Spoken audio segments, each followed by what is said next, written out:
Hi guys, welcome to my channel. ഇന്ന് നമ്മളിവിടെ recreate ചെയ്യുന്നത് ദുൽഖർ സൽമാൻ നായകനായ കിങ് ഓഫ് കൊത്തയാണ്. ഒരുപാട് പേര് റീക്രിയേറ്റ് ചെയ്യാൻ പറഞ്ഞ് സജസ്റ്റ് ചെയ്ത മൂവിയാണ് ഇത്. അതിനു മുന്നേ ഈ വീഡിയോ കാണുന്നവരോടും ഇതിനു മുന്നേ എൻ്റെ വീഡിയോസ് കണ്ടിട്ടുള്ളവരോടും എനിക്ക് ചില കാര്യങ്ങൾ പറയാനുണ്ട്. ഓൾറെഡി ഒരു കഥയിൽ ഇറങ്ങിയ സിനിമ, ആ സിനിമയിൽ ചെറിയ മാറ്റങ്ങൾ വരുത്തിയാൽ നന്നായനെ എന്ന എൻ്റെ തോന്നലുകൾ ഭാവനകളായപ്പോഴാണ് ഈ റീക്രിയേഷൻ വീഡിയോകൾ ഉണ്ടാവുന്നത്.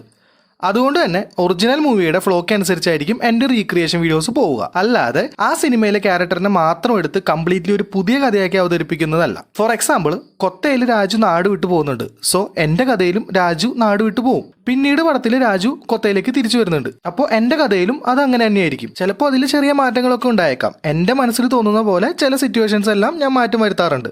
ഇത് മനസ്സിലാക്കാതെ കമൻറ്റ് ബോക്സിൽ ചിലർ വന്ന് പറയുന്നത് കേൾക്കാറുണ്ട്.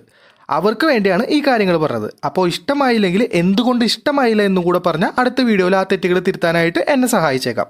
അപ്പോൾ നമുക്ക് വീഡിയോയിലേക്ക് കിടക്കാം.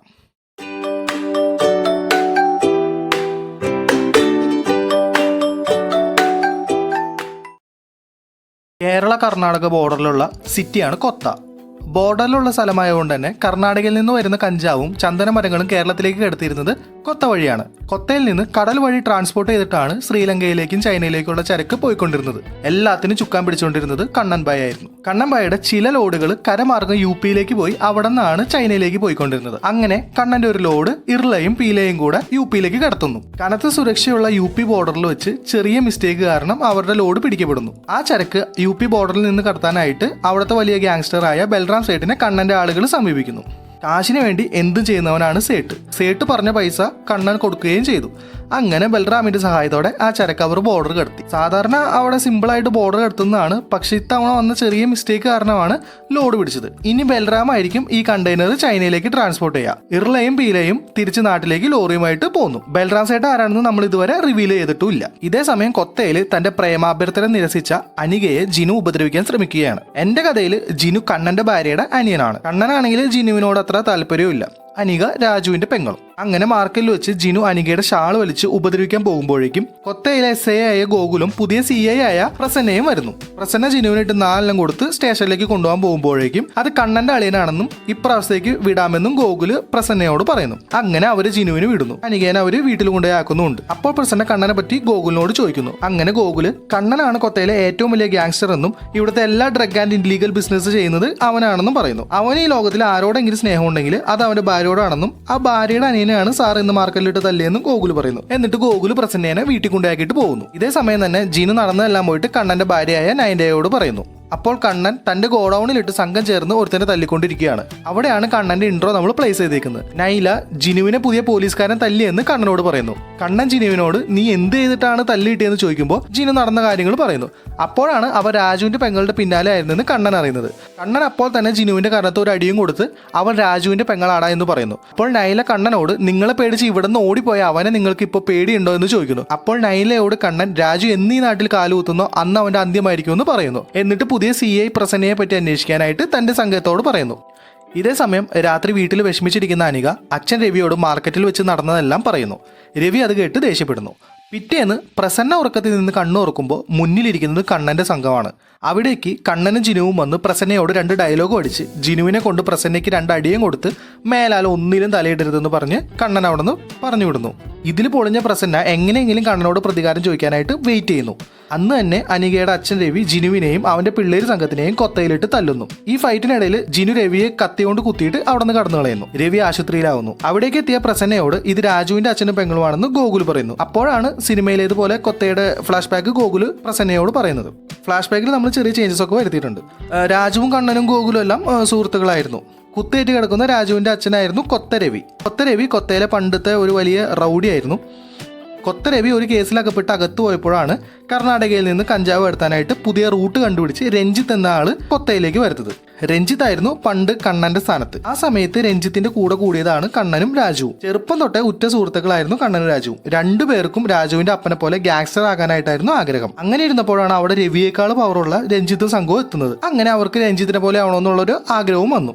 ആദ്യം രഞ്ജിത്തിന്റെ ലോഡ് കടത്തിയിരുന്ന ഇവര് അവന്റെ ലോഡിലെ കുറച്ച് ഹൈ ക്വാളിറ്റി സാധനം എടുത്ത് ലോ ക്വാളിറ്റി കയറ്റി എടുത്ത ഹൈ ക്വാളിറ്റി സ്റ്റഫ് മറച്ചു വെക്കുമായിരുന്നു. പിന്നീട് അവർ ഒറ്റയ്ക്ക് ചരക്കിറക്കി രഞ്ജിത്തിനേക്കാൾ പൈസ കുറവിൽ ആൾക്കാർക്ക് വിറ്റു തുടങ്ങി. ഇതെല്ലാം രാജുവിന്റെ ഐഡിയ ആയിരുന്നു. ഈ രഞ്ജിത്തിന്റെ മുറപ്പെണ്ണായിരുന്നു നൈല ഉഷ. അവളെ ബലമായിട്ടാണ് രഞ്ജിത്ത് വിവാഹം ചെയ്തത്. ഇവളുടെ മേൽ കണ്ണനൊരു നോട്ടം ഉണ്ടായിരുന്നു. ഇതിനിടയിലാണ് നമ്മൾ കലാപകാര സോങ് ഒക്കെ പ്ലേസ് ചെയ്യുന്നത്. അങ്ങനെ ഒരു നാൾ രഞ്ജിത്തിനെ രാജു മാർക്കറ്റിലിട്ട് തീർത്തു.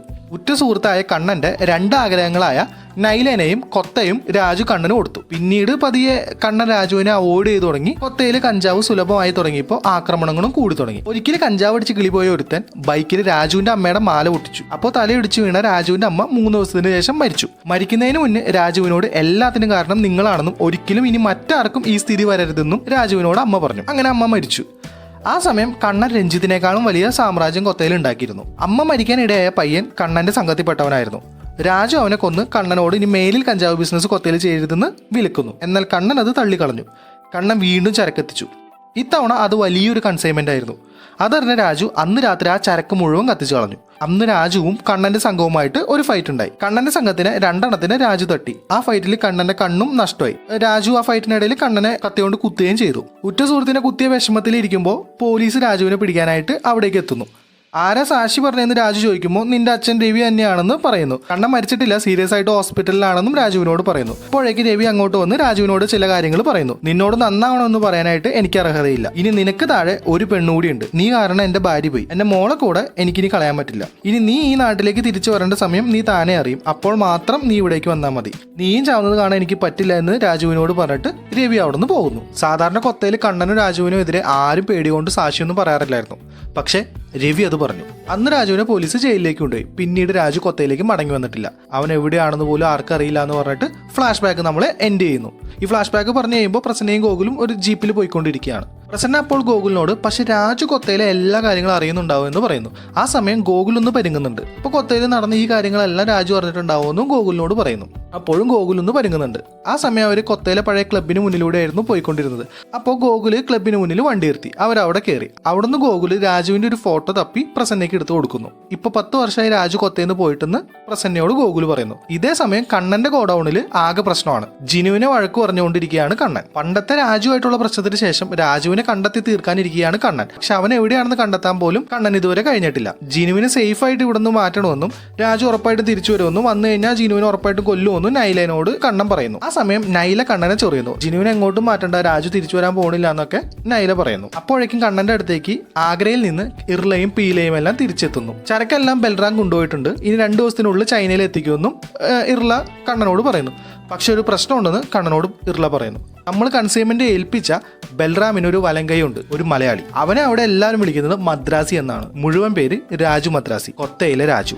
കണ്ണനും നൈലയും ഇർല പറഞ്ഞത് കേട്ടിട്ട് ഞെട്ടുന്നു. ഞങ്ങൾ അവൻ കണ്ടില്ലെന്നും അവനെ അവിടെ ചെന്ന് പണിയാൻ പോയിട്ട് രോമത്തിൽ പോലും തൊടാൻ പറ്റില്ലെന്നും ഇർല പറയുന്നു. പണ്ട് ഇവിടുന്ന് പോയ രാജു യുപിയിലെയും ബോംബെയിലെയും അണ്ടർവേൾഡിലെ പ്രധാനിയായെന്ന് കണ്ണനോട് പറയുന്നു. ഇതേ സമയം തന്നെ രാജുവിന്റെ ഫോട്ടോ കണ്ട പ്രസന്നയും ഞെട്ടുന്നു. ഇതാണോ രാജു എന്ന് ഞെട്ടിക്കൊണ്ട് ചോദിക്കുന്നു. ഇവനെ എനിക്ക് അറിയാമെന്നും ഇവൻ യുപിയിലെ പേര് കേട്ട ഡോൺ ആണെന്നും അവിടെ ഇവൻ രാജു മദ്രാസിയാണെന്നും ഗോകുലിനോട് പറയുന്നു. പണ്ട് തീഹാർ ജയിലിൽ ഒരു ഗ്യാങ്സ്റ്ററിനെ കൊണ്ടുവന്നു. അയാളെ ജയിലിനുള്ളിൽ വെച്ച് തീർക്കാനായിട്ട് വന്നവനാണ് ഈ മദ്രാസി.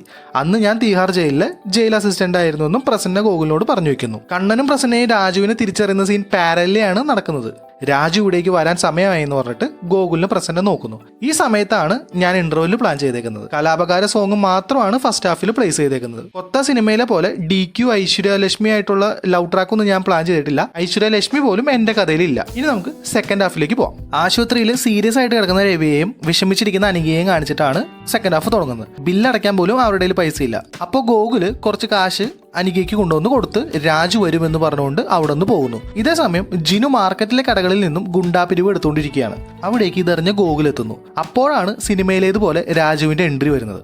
രാജു തിരിച്ചെത്തിയിരിക്കുന്നു. അവിടെ വെച്ച് രാജു ജിനുവിനെ കൊല്ലുന്നു. ഗോകുലിനോട് എനിക്ക് കണ്ണനെ കാണണമെന്നും ഞാൻ സീഗൾ ബാറിൽ ഉണ്ടാവുമെന്നും പറയുന്നു. അങ്ങനെ ആ ബാറിൽ വെച്ച് കൊത്ത സിനിമയിലേതുപോലെ രാജുവിന്റെയും കണ്ണന്റെയും ഫേസ് ഓഫ് സീനാണ്. അവിടെ വെച്ച് കണ്ണൻ രാജുവിനോട് നീ പോയി നിന്റെ അപ്പനെയൊക്കെ ഒന്ന് അവസാനമായിട്ട് കാണ്, എന്നിട്ടേ ഞാൻ നിന്നെ തീർക്കുള്ളൂ എന്നൊക്കെ പറഞ്ഞിട്ട് ഡയലോഗൊക്കെ അടിക്കുന്നുണ്ട്. ഇതൊരു സുഹൃത്തിന്റെ കാരണമാണെന്നൊക്കെ കരുതിയാൽ മതി എന്നൊക്കെ രാജുവിനോട് പറയുന്നു. പിന്നെ യുപിയിലെ കളി ഇവിടെ നടക്കില്ലെന്നും ഇത് എന്റെ കൊത്തയാണെന്നും കണ്ണൻ രാജുവിനോട് പറയുന്നു. രാജു തിരിച്ച് ഈ കൊത്ത ഞാൻ നിനക്ക് ഭിക്ഷ തന്നല്ലേ എന്ന് ചോദിക്കുന്നു. ആ സമയത്ത് കണ്ണൻ ഒരു കോള് വരുന്നു. ആഗ്രയിലെ ബൽറാമിന്റെ കയ്യിലുള്ള ലോഡ് ഇതുവരെ ചൈനയിൽ എത്തിയിട്ടില്ല. നാളെ രാത്രിക്കുള്ളിൽ ആ ലോഡ് അവിടെ എത്തിയില്ലെങ്കിൽ ബാക്കി ക്യാഷ് കിട്ടില്ലെന്നും ഇനി കൊത്തയിൽ നിന്ന് ലോഡ് അവർക്ക് വേണ്ട എന്നും പോളിൽ വിളിക്കുന്ന ആള് കണ്ണനോട് പറയുന്നു. എല്ലാം രാജുവിന്റെ പണിയായിരുന്നു. രാജു അപ്പോൾ ഇർലയെ നോക്കുന്നു. നിന്നൊന്നും എനിക്ക് അറിയില്ലെന്നാണോ നിന്റെ വിചാരം എന്ന് ഇർലയനോട് രാജു ചോദിക്കുന്നു. അങ്ങനെ രാജുവിനോട് കണ്ണൻ 4 ഡയലോഗ് അടിച്ച് ചരക്ക് എത്രയും പെട്ടെന്ന് എത്തിച്ചില്ലെങ്കിൽ കുടുംബത്തെ മുഴുവൻ തീർക്കുമെന്ന് പറഞ്ഞിട്ട് കണ്ണൻ അവിടെ നിന്ന് പോകുന്നു. രാജു ശരിക്കും കൊത്തയിലേക്ക് വന്നത് അപ്പനെയും അനിയത്തിനെയും ഉപദ്രവിച്ച ജിനുവിനെ തീർക്കാനും അപ്പനെയും അനിയത്തിയെയും കൊത്തയിൽ നിന്ന് കൊണ്ടുപോകാനുമായിട്ടായിരുന്നു. അങ്ങനെ രാജു പിന്നീട് ആശുപത്രിയിലേക്ക് പോകുന്നു. അവിടെ വെച്ച് അപ്പനെയും പെങ്ങളെയും കാണും. അന്ന് രാത്രി രാജു ആശുപത്രിയിൽ ഒരു മുറിയിലാണ് ഉറങ്ങിയത്. അനിയത്തി രവിയുടെ മുറിയിലും. അവിടേക്ക് അറ്റൻഡറുടെ വേഷത്തിൽ കണ്ണൻ രാജുവിനെ തീർക്കാനായിട്ട് പറഞ്ഞുവിട്ട സ്യൂട്ട് കേസ് ലെസ്ലി വരുന്നു. പക്ഷെ പിറ്റേന്ന് സ്യൂട്ട് കേസിലെ ലെസ്ലിയുടെ തലയായിരുന്നു ഉണ്ടായിരുന്നത്. അന്ന് പ്രസന്ന രാജുവിനെ കണ്ട് സംസാരിക്കുന്നുണ്ട്. ആട്ടിൻകുട്ടികളെ തമ്മിൽ കൂട്ടിയിടിപ്പിക്കുന്ന സാറിന്റെ കളി കൊള്ളാമെന്ന് പറഞ്ഞ് രാജു പ്രസന്നയ്ക്ക് കൈ കൊടുക്കാതെ അവിടുന്ന് പോകുന്നു. ഇതിനിടയിൽ നൈലയുടെ വാക്കും കേട്ട് ജിനുവിന്റെ പിള്ളേര് രാത്രി രാജുവിനെ തീർക്കാനായിട്ട് കൊത്തയിലേക്ക് വരുന്നു. അവിടെ ഒരു മാസ് ഫൈറ്റിലൂടെ രാജു ആരാണെന്നും അവൻ എങ്ങനെയൊക്കെ ഒരാളെ തീർക്കാൻ പറ്റുമെന്ന രീതിയിൽ ഒരു ഫൈറ്റ് കാണിച്ച് ആ പിള്ളേരെയൊക്കെ അവൻ കൊല്ലുന്നു. ഇതിനയിലേക്ക് ആകെ പൊളിഞ്ഞു. രാജു അതിന് പകരമായിട്ട് ആഗ്രയിലുള്ള കണ്ണന്റെ ലോഡ് മുഴുവൻ കത്തിച്ചു കളഞ്ഞു. ഇതറിഞ്ഞ കണ്ണൻ ഇർലയോടും പിള്ളേരോടും പോയിട്ട് രാജുവിനെ തീർക്കാൻ പറയുന്നു. അവിടെ ഒരു മാസ് ഫൈറ്റിലൂടെ രാജു പീലയും സംഘത്തിലെ കുറച്ചുപേരെയും തീർക്കുന്നു. രാജുവിനും ആ ഫൈറ്റിൽ ചെറിയ മുറിവുകളെല്ലാം പറ്റുന്നുണ്ട്. നൈല ഓരോ തവണയും രാജു രക്ഷപ്പെട്ടു പോകുമ്പോൾ കണ്ണനെ പോയി ചൊറിഞ്ഞ് മാക്സിമം എരിയേറ്റി കൊടുക്കുന്നുണ്ട്. ഇതിനിടയിൽ ആശുപത്രിയിലുണ്ടായിരുന്ന രാജുവിന്റെ അപ്പനും മരിക്കുന്നു. ഈ പ്രശ്നങ്ങളെല്ലാം കണ്ട് പേടിച്ച അനിക എനിക്കിനി ചേട്ടൻ മാത്രമേ ഉള്ളൂ എന്നും നമുക്കിനി ഇവിടെ നിന്ന് എങ്ങോട്ടെങ്കിലും പോകാമെന്നൊക്കെ രാജുവിനോട് പറയുന്നു. അതോടുകൂടി എല്ലാം ഒഴിവാക്കിയിട്ട് അനിയത്തിയായിട്ട് കൊത്തയിൽ നിന്ന് പോകാനായിട്ട് രാജു തീരുമാനിക്കുന്നു. ഈ സമയം പുതിയ കുറച്ച് ആളുകൾ കൊത്തയിൽ വന്നത് പ്രസന്ന നോട്ട് ചെയ്തിട്ടുണ്ട്. രാജുവിനെ തീർക്കാനായിട്ട് കണ്ണൻ ഇറക്കിയ ആളുകളാണെന്ന് പ്രസന്നയ്ക്ക് അവരെ കണ്ടപ്പോൾ തന്നെ മനസ്സിലായി. ഇതിനിടയിൽ നൈല കണ്ണനോട് നിങ്ങൾക്ക് രാജുവിനെ നമ്മുടെ ഗോഡൌണിൽ എത്തിക്കാനുള്ള വഴി ഞാൻ പറഞ്ഞു തരാമെന്നും നിങ്ങൾ ഇവിടെ ഇട്ട് രാജുവിനെ തീർക്കാനും പറയുന്നു. കണ്ണന്റെ സഹായികൾ ഗോകുലിനെ തല്ലിച്ചതച്ച് അങ്ങോട്ട് കൊണ്ടുവരുന്നു.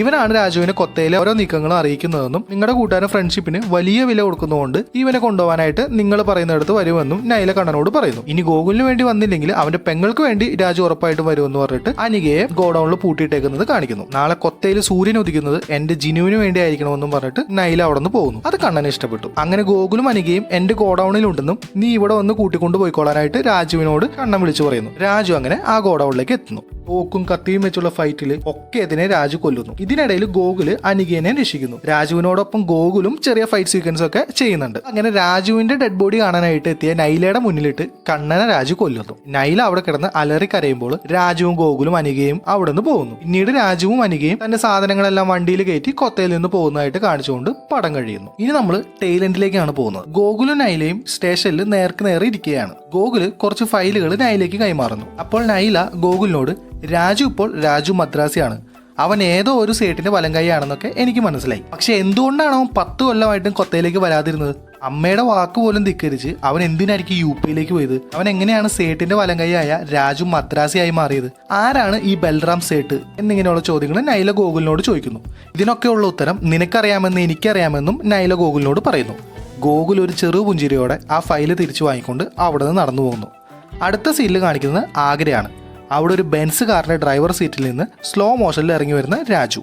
അവൻ നടന്ന് പിറകിലെ ഡോർ തുറക്കുന്നു. ആ കാറിന്റെ മുന്നിൽ കത്തിയും ആളുകളൊക്കെ പിടിച്ച് കുറച്ച് ആളുകൾ നിൽക്കുന്നുണ്ട്. കാറിന്റെ പിൻസീറ്റിൽ നിന്ന് AK-47 സിഗരറ്റ് ചുണ്ടിൽ വെച്ച് കത്തിച്ച് ഇറങ്ങി വരുന്ന കറുത്ത കോട്ടും സ്യൂട്ടും ഇട്ട മുടി വളർത്തിയ ഒരു 50 വയസ്സുള്ള ആള്. കാറിന് മുന്നിൽ നിന്നവര് പേടിച്ച് ബൽറാം എന്ന് പറഞ്ഞിട്ട് അവിടെ നിന്ന് ഓടുന്നു. രാജു തന്റെ പുറകിൽ നിന്നും 2 കൈയിലും തോക്കെടുത്ത് പിടിക്കുന്നു. ബൽറാം തന്റെ കയ്യിൽ AK-47 വെച്ചും അവർക്കെതിരെ വെടിവെപ്പ് തുടങ്ങുന്നു. ഈ സമയത്ത് കോട്ടും സ്യൂട്ടും ഇട്ട് വന്ന ആളുടെ മുഖം നമ്മൾ കാണിക്കുന്നില്ല. അതേസമയം കൊത്തയിൽ പ്രസന്ന തന്റെ വീടിന്റെ ചുമരിലെ ബോർഡിൽ ഹൂ ഈസ് ബൽറാം എന്ന് എഴുതി ഒരു ക്വസ്റ്റ്യൻ മാർക്ക് ഇടുന്നു. പിന്നീട് സ്ക്രീനിൽ കിങ് ഓഫ് ആഗ്ര എന്ന് എഴുതി കാണിച്ച് പടം കഴിയുന്നു.